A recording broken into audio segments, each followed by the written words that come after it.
Now, from the Columbia Basin, your local news source, this is iFIBER 1 News, presented in high definition. The #1 source for real-time local news, local sports headlines, and our very own Weather Center forecast covering the entire Columbia Basin. With your iFIBER 1 News team, reporting news in real time as it's happening. From the iFIBER Communications HD broadcast studio in Ephrata, Washington, this is iFIBER 1 News, and it starts now.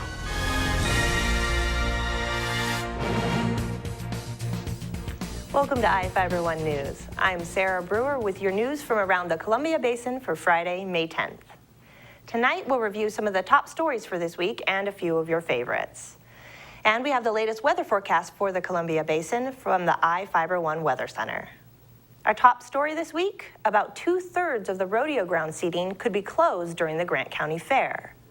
Grant County is working to make them safe in time for the annual Demolition Derby and Moses Lake Roundup Rodeo.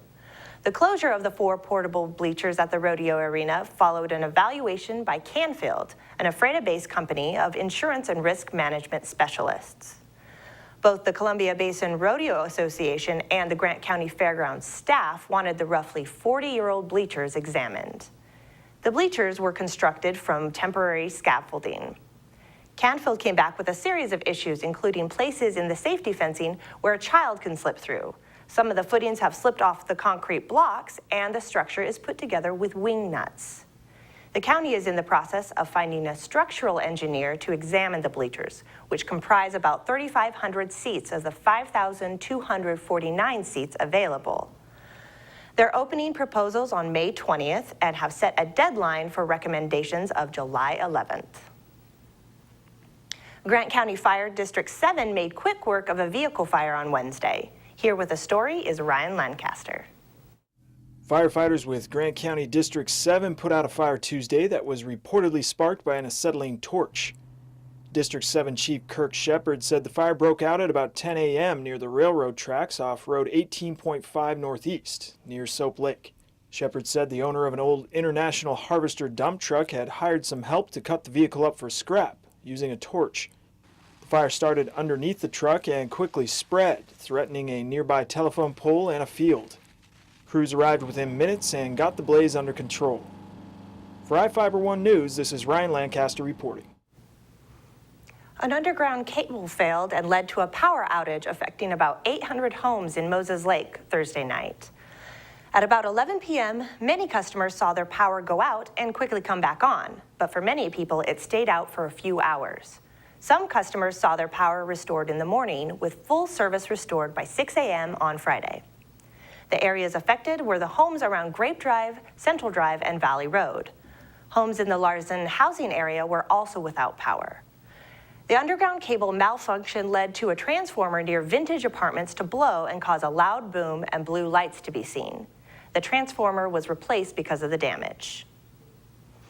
A volunteer group came to Ephrata on Thursday to reach out to disabled veterans. Here with the story is Spencer Graham. The veterans of Ephrata got a helping hand on Thursday as the Disabled American Veterans Mobile Service office rolled into town. This mobile office is designed to help veterans living in small towns and rural areas who do not have the means for the travel it would take to reach the national offices, and helps the DAV branch out to more veterans and their families. Right here is because they can't come to us. We're at the federal building in Seattle, and a lot of the veterans just can't get over there time-wise, health-wise. So what we do is we go out into the community and we let them know we're on our way, and so they come to us and we help them with their benefits. The purpose of this nonprofit cause is to educate disabled veterans about potential benefits or services that they might qualify for and to help them complete the application process. We help them with their benefits, so anything we can do to help them out to navigate through the system, that's what we do. The DAV mobile service has had help to keep the program running. A few years ago, the Harley-Davidson Foundation pledged $2 million in support of the program. The mobile service will be in Ellensburg on Friday. For more information on the DAV, you can visit dav.org. Yeah, we normally do this 2 to 3 times a year. The next time we're going out into the cities, it'll be about August, right after our national convention. For iFIBER 1 News, this is Spencer Graham reporting.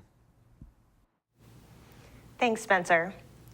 Longview Elementary School was closed Friday after an outbreak of stomach flu that affected about 29% of the students. Teresa Atkinson from the Grant County Health District said they investigated the outbreak and ruled out contaminated food. Health officials believe the illness is a form of norovirus, or highly infectious stomach flu, that spread from students who became ill at school and exposed others.